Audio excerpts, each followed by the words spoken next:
علم، اللہ کا علم ذاتی ہے، ٹھیک، اللہ کا علم قدیم ہے،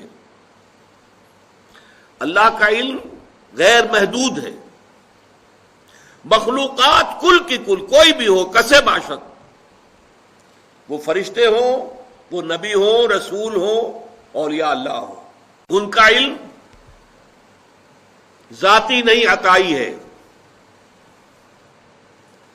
نوٹ کر لیجئے، فرشتوں سے جب کہا گیا تھا اب ذرا نام بتاؤ تم، تو حضرت آدم کو جو بتا دیے گئے تھے، کیا جواب تھا؟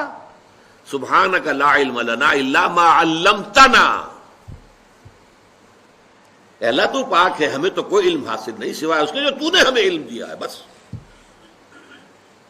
اللہ کا علم ذاتی، مخلوقات کا علم عطائی، اللہ نے دیا جتنا دیا۔ اللہ کا علم قدیم، مخلوقات کا علم حادث، ہم نے کچھ سیکھا، پڑھا، اس سے کچھ علم حاصل کر لیا، کچھ اللہ تعالیٰ نے چلیے ہمیں علم لدنی دے دیا، دل میں ڈال دیا، چلیے وہ بھی ہے، لیکن یہ کہ وہ ہمیشہ سے تو نہیں تھا، نہ ہم ہمیشہ سے تھے، نہ ہمارا علم ہمیشہ سے تھا۔ اللہ کا علم قدیم اور جملہ مخلوقات کا علم حادث۔ اور نمبر 3، اللہ کا علم غیر محدود، لا متناہی،